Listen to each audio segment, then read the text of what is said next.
Hola gente, ¿cómo están? Bueno, en uno de los videos anteriores que habíamos visto, había hecho un video donde hablábamos de transistores en high side y low side para tipo MOSFET. Básicamente un switch que prende y apaga algo, una carga, pero en una la teníamos conectado el transistor arriba y la carga abajo, y el otro el transistor abajo y la carga arriba. Y eso diferenciaba si era un transistor canal P o canal N, lo mismo que pasaría con un transistor PNP o NPN en el caso del bipolar.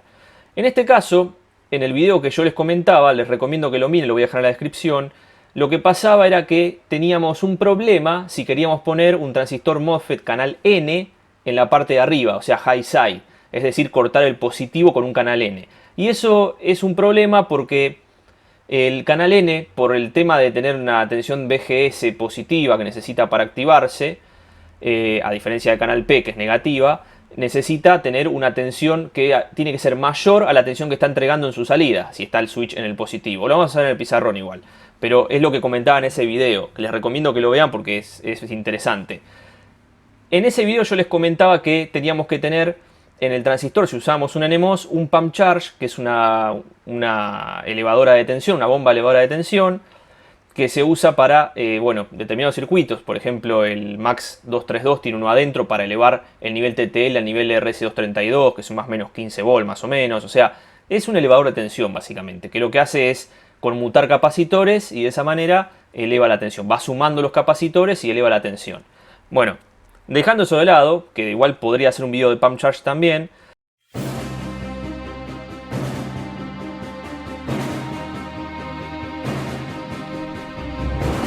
Este video está auspiciado por Altium Designer, un software profesional de diseño electrónico de alto nivel. Con él podremos crear diagramas y circuitos impresos de manera profesional, uno de los software más buscados por las empresas. En la descripción dejaré el link para el que desee realizar una prueba. Muchas gracias. Lo que les comentaba es que hay otro método para hacer eso usando un canal N en la parte positiva, que es lo que se llama bootstrap o bootstrapping, que es, básicamente cargar un capacitor de bootstrap, de ahí viene el nombre de bootstrap. El capacitor de bootstrap se carga con una tensión, usualmente la de fuente, y después cuando se descarga se suma a la tensión de la fuente y tenemos más tensión. Obviamente, si teníamos 12 volt de fuente y yo cargo un capacitor con 12 volt y después los pongo en serie, voy a tener 24 volt. No es lineal la relación, no es que va a ser así como lo acabo de contar, pero porque hay pérdidas, pero va a haber una tensión mayor. Y eso es lo que nosotros necesitamos para elevar la tensión en el gate del transistor y poder controlarlo. Y van a ver por qué en el pizarrón, pero es algo que les quería comentar. Bueno, acá estamos en el pizarrón, como siempre, ya saben. Yo les voy a comentar una determinada cosa. Por ejemplo, si nosotros tenemos que controlar, acá tenemos algo, un switch, que controla una carga. Le voy a poner lamparita porque es lo más básico del universo. Acá tenemos una entrada. Esta es la salida. Y tenemos una lamparita. Y yo con esto, lo controlo de alguna manera, ¿no? Prendo y apago un switch, un relé, lo que ustedes quieran. Es muy común y muy natural querer prender y apagar el positivo, ¿no? Es lo normal, porque se supone que el positivo es algo que, qué sé yo, que no es común al resto del circuito. Lo digo así porque una cosa es vivo y neutro en alterna. En alterna sí hay diferencia porque el vivo hace retorno en neutro, que puede ser la tierra y demás, entonces es necesario cortar el vivo. En un circuito de continua que está aislado, por ejemplo un circuito que tiene pilas, yo tengo una fuente que está aislada del resto del circuito, lo cual, por ejemplo, un tester. Si yo agarro un tester, el tester, por ejemplo, tiene toda la electrónica que tiene el tester adentro, está con una batería o pilas, lo cual cuando yo agarro el tester para medir algo, el tester está aislado de todo el entorno. Entonces las mediciones que yo hago, yo mido el enchufe con el tester, estoy midiendo diferencialmente lo que hay, la diferencia entre este pin y este pin, pero no la referencio a la tierra, porque el tester tiene su propia pila y está aislado. Lo cual, si es positivo o negativo, no me importa porque es diferencia de potencial. De hecho, ustedes si cambian el tester de lugar le va a poner menos y la tensión. Por eso no es tan complicado. Pero sí, en electrónica es complicado el tema de cuando ustedes trabajan, por ejemplo, con muchas tierras, ¿no?, de distintas partes del circuito y las tienen en común, lo cual se perjudica si corto las tierras y no el positivo, o cuando están trabajando con un circuito que maneja referencias respecto a masa, o a positivo. O si el circuito trabaja con potencia también, tenemos que tener en cuenta que siempre la tierra es la que se conecta a chasis, lo cual tenemos que cortar positivo. Bueno, no importa, es una mini charla esa, pero básicamente tengan en cuenta esto, porque yo podría conectar un switch acá abajo también y dejar siempre conectado este cable. Pero bueno, si es un circuito, como les decía recién, como un tester, que no importa si lo pongo a un lado o del otro, no pasa nada, pero si el circuito está conectado a 220, tiene potencia y demás, hay que correr el riesgo de no tocar esto, ¿no? Perdón, hay que no correr el riesgo de no tocar el positivo por las dudas si hay una tensión muy alta, porque ahí sí puede drenar una corriente en ustedes mismos. Si tienen un circuito, por ejemplo, un flyback de TV, de televisión, que tenía, no sé, 15.000, 20.000 volt, bueno, es tanta la tensión que la resistencia interna de la piel ya es conductora para esa tensión y va a circular una pequeña corriente que les va a molestar. Aunque no estén tocando la tierra, hay tanta tensión que la pueden descargar a través de la pared o alguna parte de la casa. Por eso se corta el positivo también, ¿no? Pero en baja tensión, 5 volt, 12, 24, no hay tanto problema. Bueno, me fui por las ramas como siempre. Tenemos las dos maneras de siempre. O cortamos el positivo o cortamos el negativo. Nosotros elegimos. Y acá viene la magia de todo esto. No voy a volver a entrar en el tema porque ya tengo un video de eso que voy a dejar en la descripción. Pero por ejemplo, es muy común tener, por ejemplo, no sé, tener un canal P que viene de positivo y corta la lamparita acá, o tener la lamparita hacia positivo y un canal N, ¿no?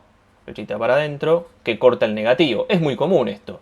Esto se llama high side y esto se llama low side, porque está abajo el transistor y acá porque está arriba. Esto es muy común y tiene un porqué, no es porque yo lo pongo así porque se me ocurre a mí, me gusta y está todo bien. No, esto tiene un porqué.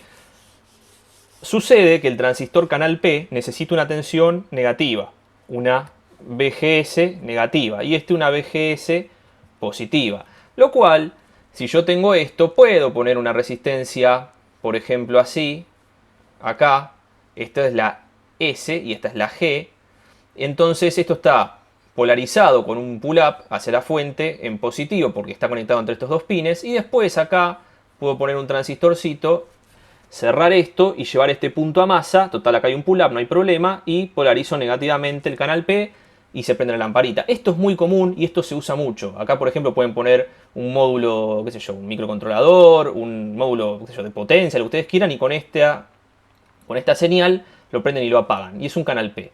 Y está bien y funciona bien, y esto lo manejan entre 0 y 3,3 volt, o entre 0 y 5 volt, o lo que sea. Entonces están manejando, por ejemplo, qué sé yo, 12 volt, 24, 48, 500 volt, lo que ustedes tengan acá en este transistor, lo que soporte este canal P. Y después con una tensión más baja controlan esto. Obviamente si están manejando 400 volt, acá le ponen un optoacoplador y aíslan un poco, ¿no? Por las dudas, no lo hacen así directo. Pero es muy sencillo y esto es muy común. Después tenemos este método, que es lo mismo. Yo acá puedo agarrar directamente, por ejemplo, a una entrada y también manejarlo con 5 volt, por ejemplo. Ponerle 5 volt y la VGS entre gate y source tiene que ser 5 volt. Ahora, el problema está cuando yo esto lo hago al revés. Porque si yo hago al revés, por ejemplo, si yo acá, en vez de poner el transistor, el canal P, pongo el canal N, lo vuelvo a decir porque por ahí no tienen ganas de ver el otro video, que bueno, suele pasar, uno se pudre y no tiene ganas de ver. La VGS tiene que ser positiva. ¿Y la VGS qué es? Esta V que hay acá. Y si yo acá tengo 24 volt, ¿qué pasa? ¿Qué tensión tengo que tener acá? ¿Qué sé yo? 10 volt, por ejemplo. Hay que ver la tensión de umbral, ¿no? La VTH del Zener, estoy re quemado. La VTH del MOSFET. Y si la VTH dice que necesito 6 volt, vamos a hacerlo un poco más creíble, le pongo 6 volt acá y listo. Ahora, ¿qué pasa? Yo acá tenía 24 volt. La lámpara es de 24 volt y yo tengo que prenderla. Tengo que hacer que esta tensión pase a este punto y me prenda la lámpara. Si yo en este punto saturo el transistor y tengo 24 volt acá, ¿qué tensión voy a tener entre este y este? Si tengo 24 acá, en el source, el gate necesita 6 volt de diferencia, lo cual 24 más 6 tengo que tener acá. Es decir, este tiene que leer 6 volt, pero si yo pongo el tester, acá, ¿no? Acá tengo una punta en el gate y la otra punta acá, acá tengo que leer por ejemplo, 6 volt. Ahora, si yo pongo esta punta, la saco de acá, ¿no? Y la pongo acá, a tierra, ya no voy a leer 6 volt. Voy a leer los 24 volt que tenía acá, más los 6 volt que caen entre el gate y el source. O sea, de 24 más 6 voy a leer 30 volt. Entonces, ahí estamos en un problema, porque tengo 24 volt disponibles, no 30. Entonces, acá empieza la cosa que yo les comentaba, que, bueno, el problema que tenemos que tener una tensión más alta que la de fuente en un canal N, en un NMOS, más alta que la de fuente en el gate para poder controlar esto. No quiere decir que se vaya a quemar, porque el límite, el VGS, por ejemplo, que son 20 volt, por ejemplo, es la tensión entre este punto y este. Es esta tensión, no entre este punto y este. Lo cual no me tengo que pasar acá. Pero lo que yo les quiero decir es que para hacer esto es más complicado. Entonces acá empieza la magia. El pump charge, que es un circuito que yo conecto de acá, le doy los 24 volt y de acá me saca, qué sé yo, 35 volt o lo que sea, con varios capacitores que le pongo de cada lado. Bueno, un circuito integrado extra. Esto que está acá es muy común y se usa para determinados proyectos, pero en este caso es un integrado que, bueno, la verdad que no sé si vale la pena porque es costoso. Bueno, esto es una de las cosas que suele pasar. Por eso se usan PMOS en la parte high side y NMOS en la parte low side. Si ponemos un PMOS en la parte low side pasaría lo mismo de acá, pero con una tensión negativa es lo que necesitamos. Entonces tendríamos problemas. Por eso es así. Si ustedes recuerdan, si alguna vez usaron driver FET, por ejemplo, bueno, es otro video que tengo en la lista para hacer, el driver FET. El driver FET es un circuito que es un integrado que tiene, por ejemplo, una salida que dice H, una que dice L, high y low. Acá les hacen poner un transistor, por ejemplo. Puede ser NMOS. Después acá esto se une con otro transistor, hace una simetría, un totem pole, por ejemplo. Acá se une con este, obviamente con sus resistencias y demás. Un punto central, que a veces es un feedback, depende de cómo le quieran llamar. Y después de acá ustedes, bueno, no sé, tendrán una carga, no sé, si hacen un half bridge con capacitores, hacen un full bridge con otros transistores, depende. No importa, pueden usar uno solo en vez de usar los dos, pueden usar el de abajo, el de arriba, no importa eso. Pero cuando ven estos driver, lo voy a hacer acá, driver FET, que voy a hacer video dentro de poco de eso y de IGBT también, que está bueno. Usualmente encuentran algo que se llama bootstrap capacitor, es una B, que muchas veces hace así, se conecta un pin de por acá, hay unos capacitores que van ahí en el medio que son capacitores de bootstrap. ¿Y por qué hacen esto? Porque obviamente necesitan elevar la tensión en el gate para poder controlar el NMOS. Estos son dos NMOS, los dos. O sea, me faltó la flechita, ¿no? Porque ya me estarán puteando. Pero bueno, son los dos NMOS. Entonces necesitan, como decíamos recién, un on high side, necesitamos elevar la tensión. O lo hace por pump charge adentro, o lo hace por DC-DC adentro con un convertidor, o lo hace por bootstrapping adentro, o lo hace por Cross-Walton adentro, o lo hace por 50.000 maneras de hacerlo. Pero usualmente usan bootstrap. Esto lo van a encontrar acá en los driver FET, lo van a encontrar en las fuentes de CDC. Muchas veces agarran una fuente, por ejemplo una TPS de Texas, y tienen la típica fuente que viene con, qué sé yo, tiene el transistor adentro, pero por ahí tiene el diodo de salida, y encuentran un capacitor que se conecta acá, y después acá tienen la salida, y qué sé yo. Y bueno, esto también es bootstrap, porque hace lo mismo, porque tiene un transistor NMOS adentro que está haciendo el corte en el positivo. Entonces, es muy común encontrarlo. ¿Y cómo funciona esto? Bueno, ahora viene la magia del universo. Yo tengo un circuito acá que hice que es muy sencillo, que tiene componentes comunes, componentes que se encuentran en cualquier lado a propósito para que ustedes lo puedan realizar.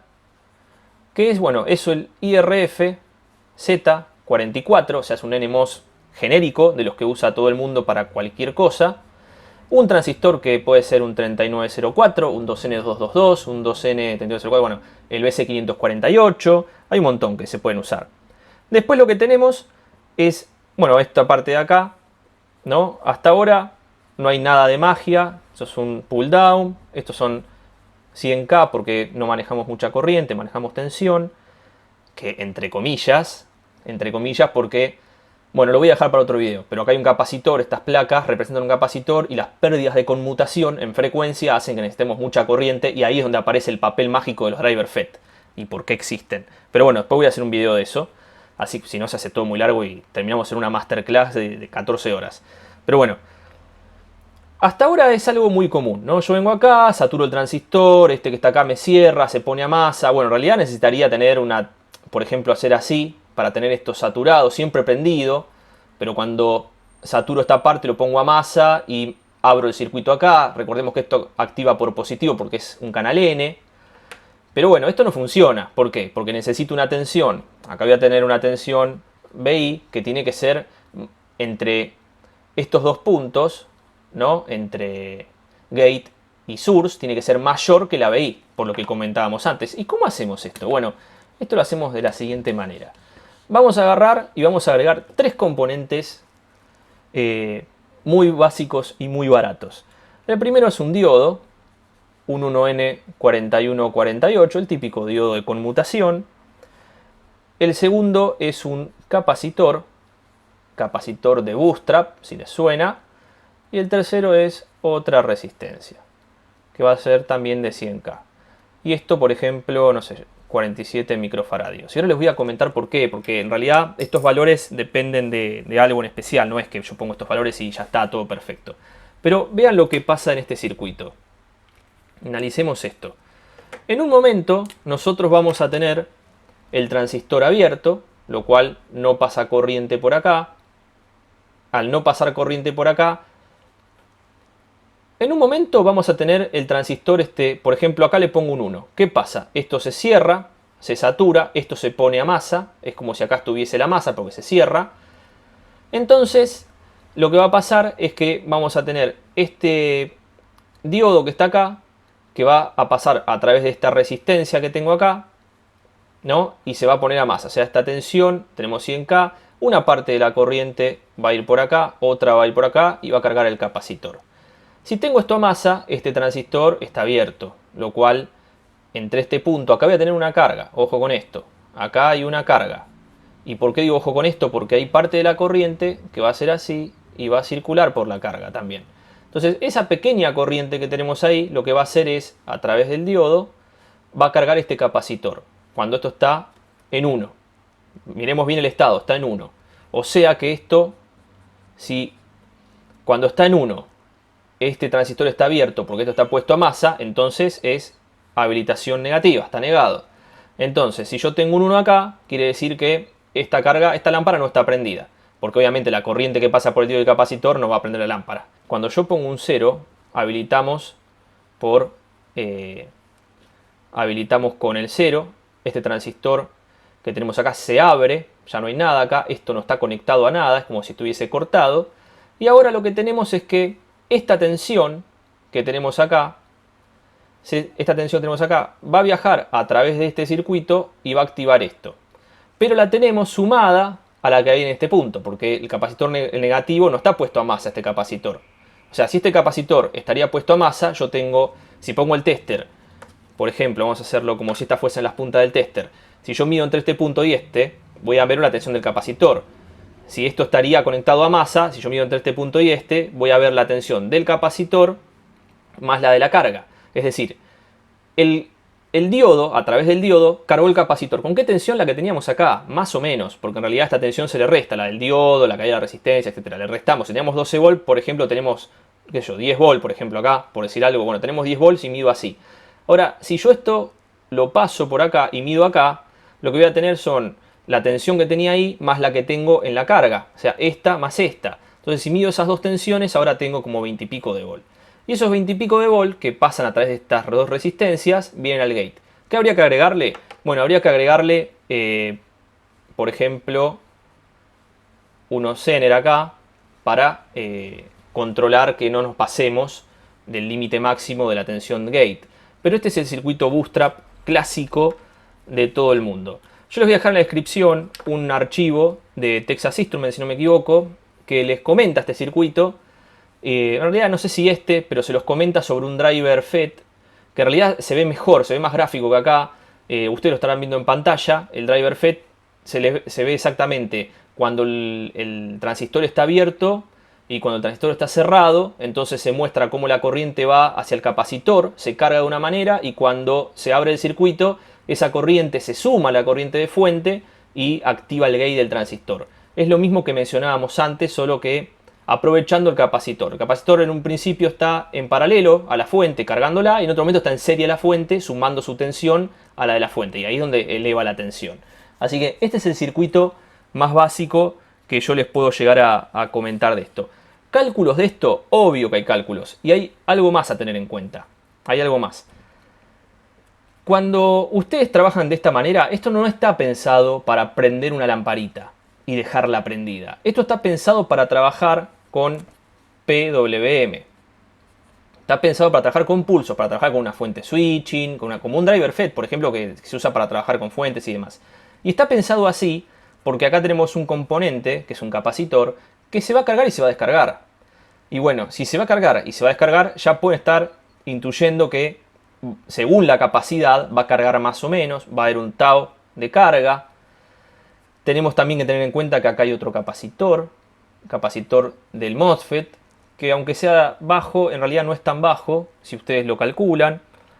¿Y de dónde sale todo esto? Bueno, si yo hago alguna formulita, son pocas, en realidad hay varias fórmulas, pero bueno, depende del detallito, hay gente que le da más o menos bola. Hay una fórmula genérica que no necesita involucrar la frecuencia, que para mí es necesaria la frecuencia, porque según la frecuencia es el tiempo de carga y descarga del capacitor, pero una fórmula muy genérica, que es como la fórmula de esa que ustedes tienen anotada, no sé, atrás de la calculadora para todos los días, ¿vieron? Cuando están aburridos y dicen, voy a calcular la corriente de bootstrap de un transistor. ¿Vieron? Esas cosas que uno hace cuando está aburrido. En donde tienen este que está acá, que es CG, ¿no? Que es el CG, viene a ser la carga del gate, por ejemplo.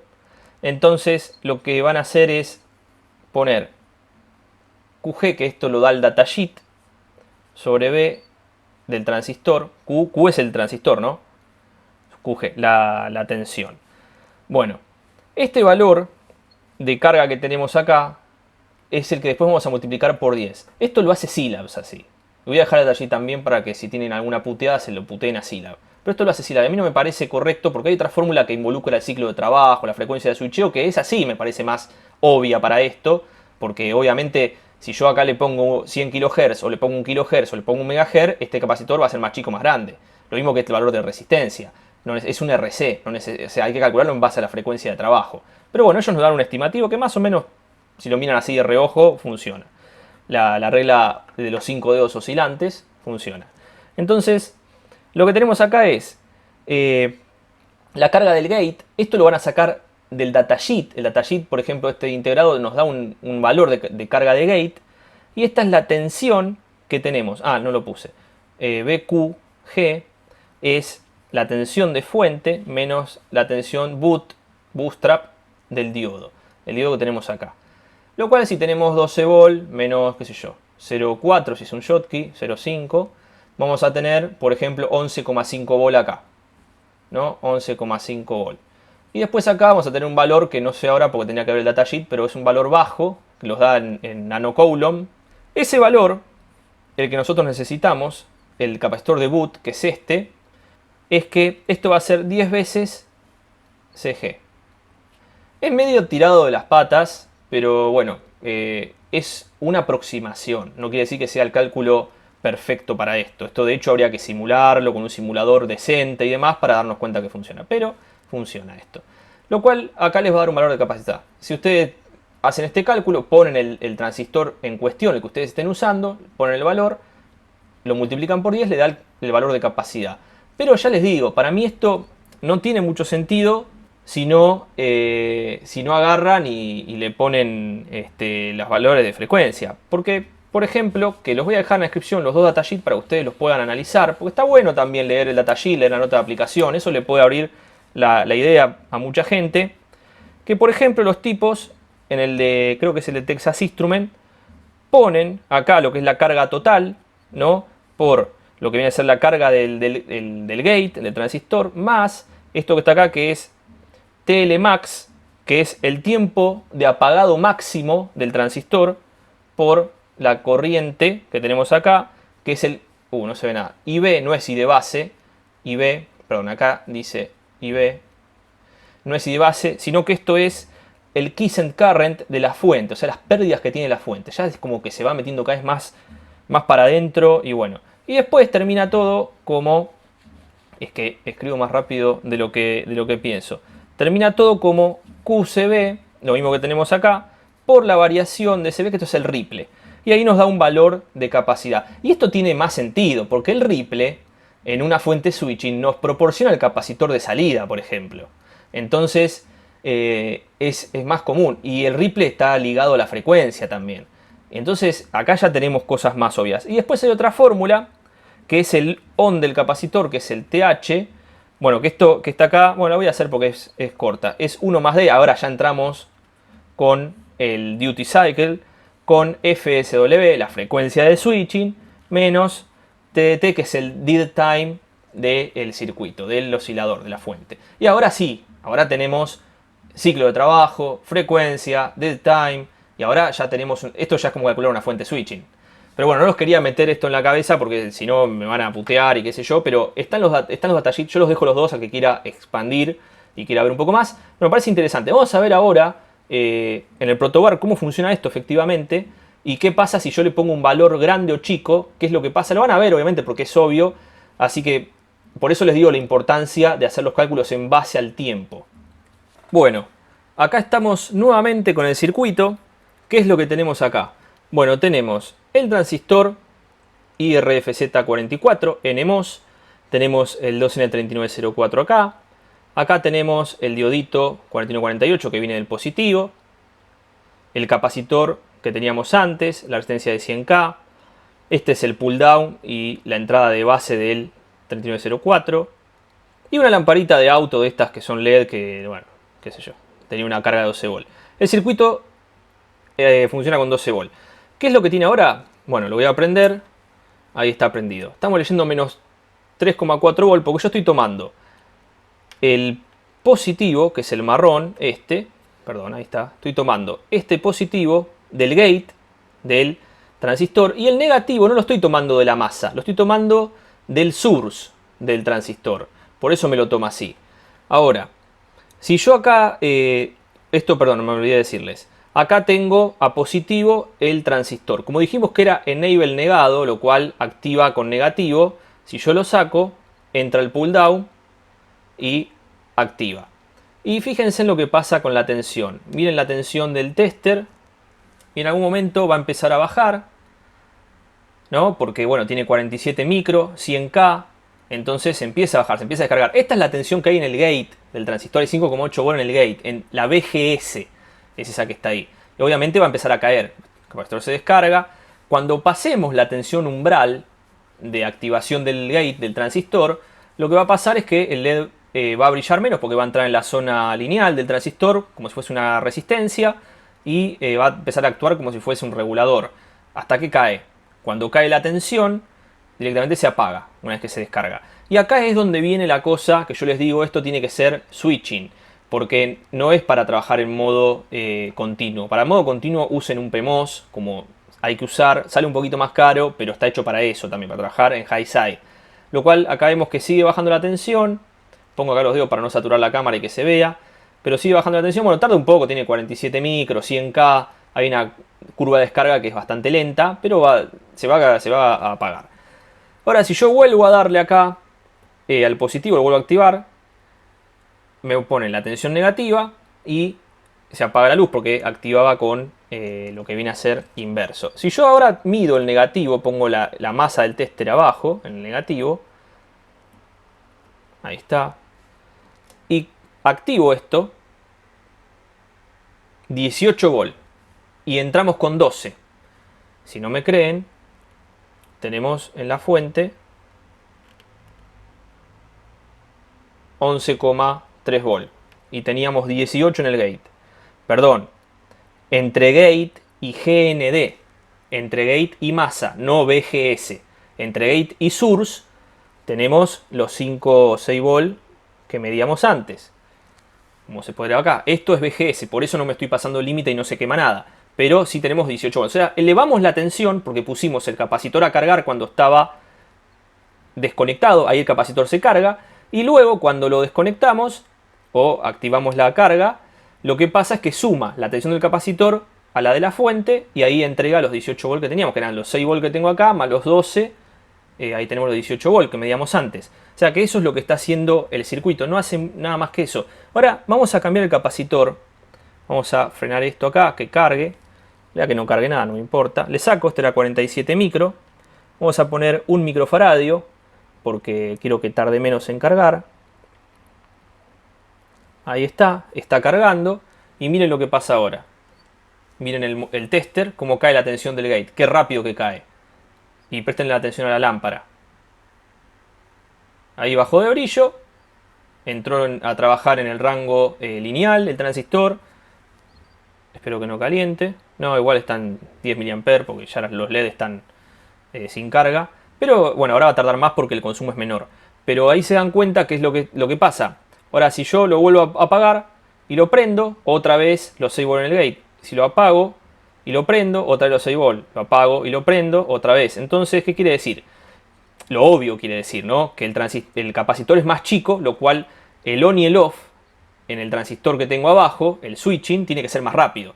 A medida que es más rápido el switching, más chico va a ser este capacitor y la resistencia que usa para cargar y descargar. Lo cual, eso es lo que está bueno. Este circuito es útil para trabajar, por ejemplo, con una fuente de SDC, para hacer un switching, para controlar una carga, un motor, PWM, todo lo que tenga que ver con PWM o con oscilación está bien. Y podemos usar un NMOS, como tenemos acá, un transistor canal N, conectado en high side con el bootstrap capacitor, que es lo que tenemos acá. Y eso lo van a ver en un montón de fuentes cuando se pregunten qué es el C-boot. Bueno, es esto. Así que bueno, gente, espero que les haya servido el video, que les guste, que le puedan sacar alguna información. Y nos vemos en el próximo video. Chao.